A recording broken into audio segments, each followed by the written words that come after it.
شب قدر یہ وہ عظیم رات ہے جو آقا صلی اللہ تعالیٰ علیہ وسلم نے اللہ سے مانگی ہے. حضور روئے ہیں شب قدر کے لیے، امت کے لیے روئے ہیں. اس سے بڑا بدبخت کون ہوگا کہ اس کا نبی اللہ کی بارگاہ میں رو رہا ہے کہ میری امت کو شب قدر دے، اور اس شب کو غفلت میں گناہوں میں گزار دے. آقا صلی اللہ علیہ وسلم امت کے حال کو سن کر رو پڑے. اتنا صحابہ تھے حضور کے رونے دیکھ کر ہم بھی رو پڑے. میرے آقا صلی اللہ علیہ وسلم کی مبارک آنکھوں سے آنسو جاری. علامہ شیخ عبدالعزیز محدث دہلوی رحمۃ اللہ تعالی علیہ تفسیر عزیزی میں لکھتے ہیں کہ میرے آقا صلی اللہ تعالی علیہ وسلم ایک دن مسجد نبوی میں تشریف فرماتے، صحابہ کرام علیہ جمع ہوئے اور آپ انہیں واضح و نصیحت فرمانے لگے. صلی اللہ علیہ وسلم نے بنی اسرائیل کے کا تذکرہ کیا. ارشاد فرمایا بنی اسرائیل میں ایک بزرگ کا نام تھا حضرت شمعون رحمۃ اللہ تعالی علیہ. اللہ نے انہیں لمبی زندگی عطا فرمائی. سابقہ امتوں میں 1000 سال بھی زندگی ہوتی تھی، طویل زندگی عطا فرمائی. اللہ کے ولی تھے، مقرب تھے، نیک بندے تھے. انہوں نے 1000 ماہ سے زائد کا عرصہ اس طرح گزارا کہ سارا دن روزہ اور پوری رات اللہ کی عبادت میں گزاری. ہم سے رمضان 20 روزے بھی نہیں رکھے. اگر انہوں نے 1000 ماہ زائد کا عرصہ اس طرح گزارا کہ دن میں روزہ، رات کو قیام، دن میں عبادت، رات کو عبادت. پھر خالی یہ نہیں، سو کر نہیں، پھر جہاد بھی کرتے تھے. جب بھی دیکھتے تھے کہ بنی اسرائیل کے مسلمان کفار کے ساتھ جا کر لڑ رہے ہیں، جہاد کر رہے ہیں، تو یہ بھی اس میں شامل ہوتے تھے اور سارا دن روزے کی حالت میں جہاد کرتے. اور اللہ نے ان کو انعام دیا، یہ اعزاز دیا کہ جس جنگ میں یہ جاتے اللہ مسلمانوں کو فتح عطا فرما دیتا. کہ روزہ بھی ہو، پوری رات قیام بھی ہو، آرام بھی نہ ہو، پھر دن میں جہاد کی تیاری بھی ہو، پھر جا کے جہاد بھی کریں، پھر بھی فتح نہ ملے. کیسے ہو سکتا ہے؟ انسان بس سچے دل سے اللہ کی طرف آئے تو صحیح. میرا کریم رب اس کے لیے ہزاروں دروازے کھول دیتا ہے. جہاں اس کو لگتا ہے کہ نہیں یہ کام ہو ہی نہیں پائے گا، اللہ وہیں اس کا کام کر دیتا ہے. آئے تو صحیح بندہ. یہ بندہ ہی ہے جو رب کے در کو چھوڑ جاتا ہے، ورنہ اللہ کا در ہمیشہ کھلا ہوا ہے. وہ تو چاہتا ہے میرا بندہ اس در سے میری بارگاہ میں آئے اور مجھے پکارے. ہر جنگ میں گئے تو فتح نصیب ہوئی. کفار نے میٹنگ کی، کہا ہم ہر جنگ میں ہار جاتے ہیں، ہمارے کئی فوجی مر جاتے ہیں، ہمارا مال لوٹا جاتا ہے، ہر جگہ ہمیں شکست کا سامنا ہے. اور اس کی سب سے مین وجہ یہ حضرت شمعون رحمۃ اللہ تعالی علیہ کا جہاد میں آنا ہے. اگر ہم چاہتے ہیں کہ ہمیں جنگ میں فتح ہو تو سب سے پہلے ان کو ختم کیا جائے، ان کو شہید کیا جائے. اب میرے آقا صلی اللہ علیہ وسلم صحابہ کے سامنے یہ بیان کر رہے ہیں، تو انہوں نے کہا کہ ان کو تو ہم نہیں خرید سکتے، یہ تو اللہ کے ولی ہیں، نیک بندے ہیں. تو ایسا کریں ان کی بیوی کو ہم لالچ دیتے ہیں. اگر بیوی لالچ میں آ گئی تو پھر ہم ان کو شہید کرنا ہمارے لیے آسان ہو جائے گا. ان کی زوجہ کو بلایا اور کہا کہ ہم چاہتے ہیں کہ تم اپنے شوہر کو کسی طرح باندھ کر ہمارے حوالے کرو. شروع میں تو زوجہ نے انکار کیا، نہیں وہ میرے سرتاج ہیں، وہ میرے شوہر ہیں، میری زندگی کا ساتھی ہیں، میں ان کے ساتھ بے وفائی نہیں کر سکتا. انہوں نے دیکھا کہ یہ اپنی بات پہ اڑی ہوئی ہے، ان کو مال کی اور مال ایک ایسی نوست ہے، ایسی مصیبت ہے کہ بڑے سے بڑا پرہیزگار انسان بھی مال کی لالچ میں بہک جاتا ہے. ہزاروں واقعات ہیں، مال کی لالچ میں لوگ ایمان چھوڑ دیتے ہیں، مال کی لالچ میں لوگ اللہ رسول کا انکار کر دیتے ہیں، مال کی لالچ میں لوگ نہ جانے کتنے گناہ کر دیتے ہیں، ایمان ہی چھوڑ دیتے ہیں. اب بتائیں باقی چیزیں تو ایمان سے چھوٹی ہیں. قتل و غارت گیری کرنا، زنا کرنا، بدکاریاں کرنا، شرابیں پینا، حرام کاریاں کرنا، یہ تو چھوٹے گناہ سمجھیں. ایمان تو اس سے بھی بڑی نعمت ہے اللہ کی. ایمان ہی بندہ مال کی وجہ سے چھوڑ دیتا. اب ایمان ہی اگر چلا گیا، بتائیں اس کی زندگی کہاں گئی، اس کی عبادتیں کہاں چلی جائے گی. مال کی لالچ دی، کہا تمہارے وزن کے برابر سونے چاندی میں تمہیں تولیں گے، جتنا وزن ہوگا اتنا تمہیں مال دیں گے، اتنا مال دیں گے کہ ساری زندگی تمہیں کمانے کی حاجت نہیں پڑے گی، تمہاری نسلیں کے لیے یہی مال کافی ہوگا۔ اب مال کی لالچ میں بیوی پھنسی، اس نے وعدہ کیا چلے ٹھیک ہے میں اپنے شوہر کو باندھ کر تمہارے حوالے کر دوں گی۔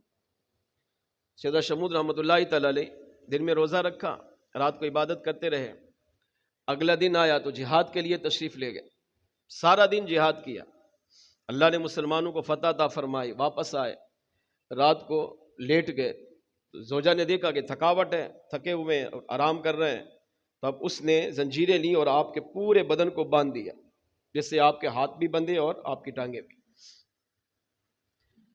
کچھ دیر کے بعد جب آپ ہوش میں آئے تو اپنے آپ کو دیکھا تو بندھے ہوئے ہیں۔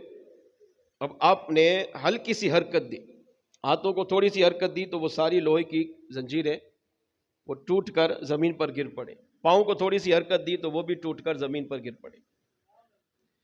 یہ جسمانی طاقت نہیں تھی، روحانی طاقت تھی۔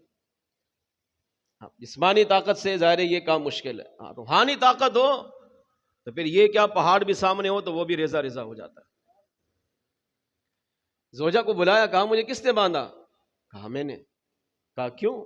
کہا آپ کو آزمانا چاہ رہی تھی، میں نے سنا ہے کہ آپ بہت بڑے طاقتور ہیں، جہاد میں جاتے ہیں، جہاد کرتے ہیں، اور آپ کی وجہ جو ہے مسلمانوں کو اللہ فتح عطا فرمایا ہے، اور آپ کے سر کاٹ کر انہیں واصل جہاد کرتے ہیں، تو میں آزما رہی تھی کہ میں دیکھوں میرے شوہر کی طاقت کتنی ہے۔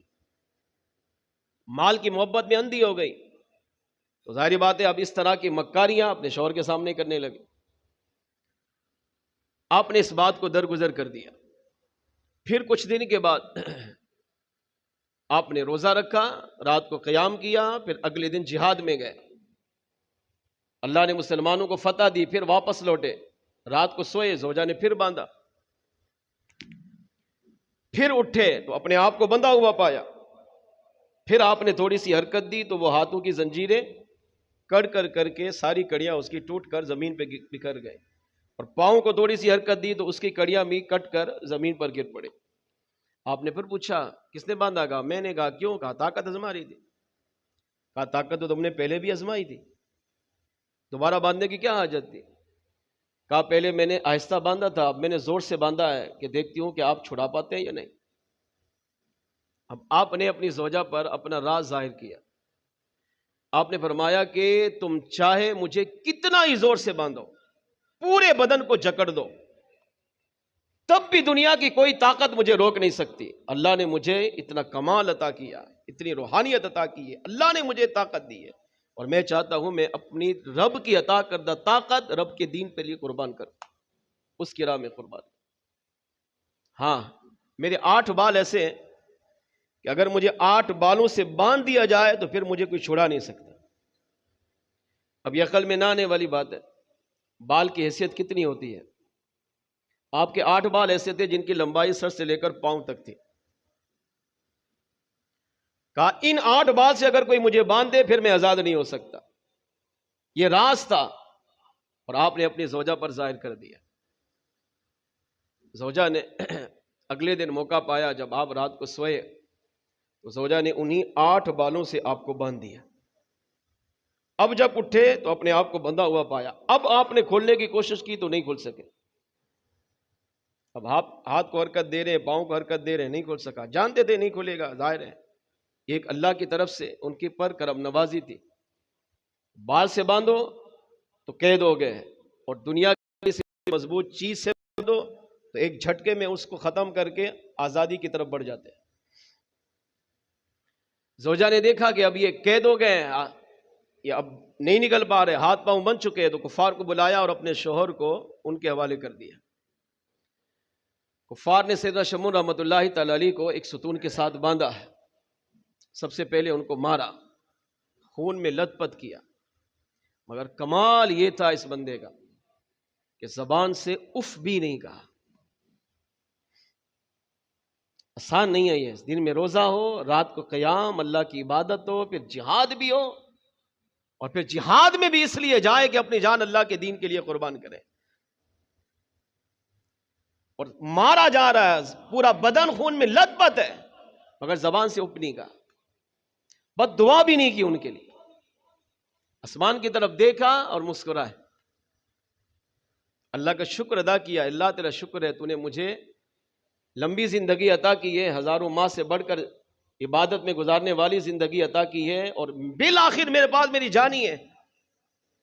میں تو جاتا ہی جہاد میں اس لیے ہوں کہ میری جان تیرے نام پہ قربان ہو، میرا بدن کٹ جائے، تاکہ قیامت کے دن جب میں تیری بارگاہ میں آؤں اور مجھ سے پوچھے میرے بندے کیا لایا، تو میں یہ کہہ سکوں اللہ ایک جان دی تھی وہ بھی تیرے نام پہ قربان کر کے آیا ہوں۔ بس یہ کہا اور مسکرائے۔ کفار کو اور غصہ آیا کہ ہم اس کی تکلیف بڑھا رہے ہیں مگر یہ چیخنے چلانے کی بجائے ہنس رہا ہے۔ تو انہوں نے آپ کا مسئلہ کیا، آپ کے کان کاٹے، آپ کا ناک کاٹا، آپ کی زبان کاٹی، آپ کی آنکھیں نکالی، اس طرح بدن کو، آپ کے بدن کو کاٹنے لگے۔ اس پر بھی رب کا شکر ادا کیا، کیونکہ شہید جتنے ٹکڑے ہوگا نا اس کے ہر ٹکڑے پر اس کے درجے بڑھتے ہیں۔ شہید ہونے والا چاہتا یہ ہے میرے بدن کو کاٹا جائے تاکہ اسی کٹے ہوئے بدن کو لے کر میں اللہ کی بارگاہ میں حاضر ہوں، اور میرا رب مجھے سامنے کھڑا کر کے پوچھے تیرے بدن کے ساتھ کیا ہوا، تو کہوں مولا تیرے دین کے نام پہ قربان کر کے آیا، یہ مشقت تیرے لیے کاٹ کے آیا۔ زبان سے اف نہیں کہا، بد دعا نہیں کی، لیکن اللہ اللہ ہے، اللہ کے ولی اگر کوئی دشمنی کرے گا تو وہ بچ نہیں پائے گا، اللہ کے ولی کی دین کرے گا بچ نہیں گا۔ اللہ اپنے اولیاء سے محبت کرتا ہے، اللہ اولیاء سے پیار کرتا ہے، اولیاء کے لاڈ مانتا ہے، ولی اللہ کی بارگاہ میں جو کہے رب اس کو پورا کرتا ہے۔ تو رب کی رحمت بھی تو دیکھ رہی تھی، تو اللہ کریم نے اپنے ولی کی اس طرح بے حرمتی یا رب کی رحمت سے برداشت نہ ہوئی۔ آسمان سے بجلی گری، اس زوجہ پر گری، وہ بھی جل کے راکھ ہو گئی، اور ان کفار پر وہ بجلی گری، وہ بھی جل کے راکھ ہو گئی، زمین پھٹی اور زمین میں غرق ہو گئے۔ اور یہ سیدنا شمعون رحمۃ اللہ تعالی علیہ اس طرح تڑپتے تڑپتے تڑپتے مسکراتے ہوئے اپنی آخری جان وہ بھی اللہ کے نام پہ قربان کر دی۔ میرے آقا صلی اللہ تعالی علیہ وآلہ وسلم نے جب یہ واقعہ سیدنا شمعون رحمۃ اللہ تعالی علیہ کا اپنے صحابہ کو سنایا تو صحابہ رو پڑے۔ اب سنیں جو اصل بات میں کہنا چاہ رہا ہوں، صحابہ اس کو سن کر رو پڑے، اور صحابہ جب روئے تو میرے آقا بھی رو پڑے۔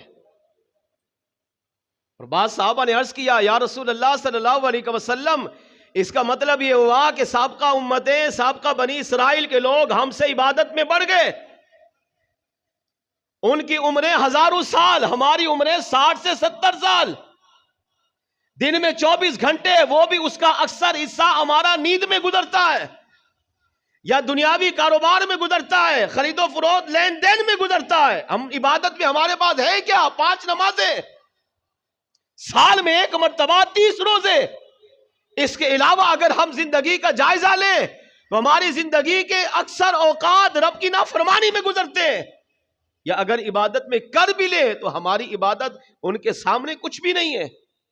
یہ تو ایسی ہے جیسے ہاتھی کے سامنے چونٹی کی مثال، ان کی ہزاروں سال، ہماری 60-70، ان کا پورا دن روزے میں، پوری رات عبادت میں، ہمارا دن بھی نیند میں، رات بھی نیند میں۔ عبادت کے لیے ہمارے پاس ہیں کتنے گھنٹے؟ تو عرض کیا، رو پڑے، عرض کیا آقا آپ کی امت، اللہ نے آپ کو تمام نبیوں کا امام بنایا، آپ کی امت کو تمام امتوں کا امام بنایا ہے، مگر آپ کی امت ان سے عبادت میں نہیں بڑھ سکتی، وہ ہم سے عبادت میں بڑھ جائیں گے۔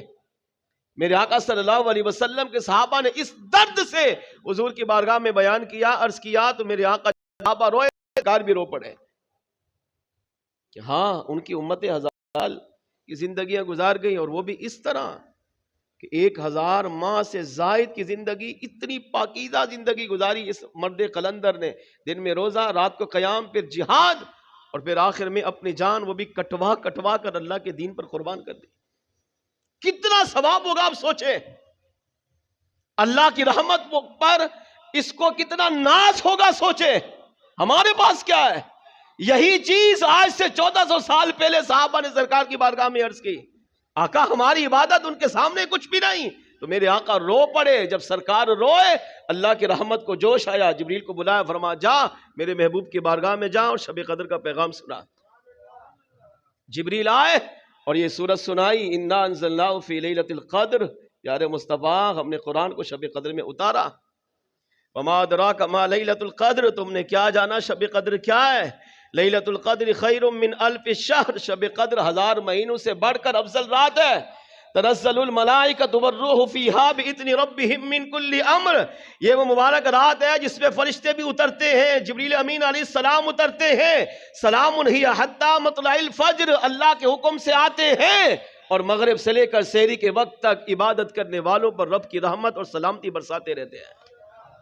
عرض کیا یہ آیت سنائی، یہ سورہ سنائی، عرض کیا آقا اب آپ پریشان نہ ہو، اپنے صحابہ کو بھی بشارت دیں، قیامت تک آنے والی امت کو پیغام دے دیں کہ آپ کا جو امتی شب قدر میں اللہ کی بارگاہ میں حاضر ہو کر رب کی عبادت میں گزارے گا، اللہ شب قدر کی عبادت کا ثواب سیدنا شمعون رحمت اللہ تعالی علیہ کی پوری زندگی کی عبادت سے بڑھ کر عطا فرمائے گا. ان کی 83 سال 4 ماہ سے زائد ان کی 1000 سالہ زندگی کی عبادت کہ دن میں روزہ بھی رکھا، قیام بھی کیا، جہاد بھی کیا، ساری زندگی رب کی عبادت کی، یہاں تک کہ اپنی آخری جان وہ بھی ٹکڑے ٹکڑے کروا کر اللہ کے نام پہ قربان کی. ان کی عبادت، ان کی عمر اپنی جگہ کمال ہی کمال ہے، مگر اس کا ثواب ایک طرف رکھیں. آپ کا جو امتی شب قدر میں اللہ کی بارگاہ میں آ کے ایمان کی حالت میں سچے دل سے توبہ کر کے اگر 2 رکعت نماز ادا کرتا ہے، اللہ اس 2 رکعت نماز ادا کرنے پر اس کو شمعون رحمت اللہ تعالی علیہ کی ساری زندگی کی عبادت سے بڑھ کر ثواب عطا فرمائے گا. آئے تو صحیح آپ کا امتی. میرے آقا صلی اللہ تعالی علیہ وآلہ وسلم نے جب یہ سنا، صحابہ کو سنا، تو اب وہ چہرے جو غمزدہ تھے، وہ چہرے جن کی آنکھوں سے آنسو جاری تھے، مصطفیٰ جان رحمت بھی مسکرائے، صحابہ بھی مسکرانے لگے. اس سے پتہ چلا شب قدر یہ وہ عظیم رات ہے کہ اگر مسلمان اس مبارک رات میں اس کی اہمیت کو سمجھے، اس کی قدر کرے، اس کی عزت کرے، اس رات کا احترام کرے، اللہ اسے سابقہ بنی اسرائیل کی امتوں کی 1000 سالہ عبادت سے بڑھ کر ثواب عطا فرماتا ہے.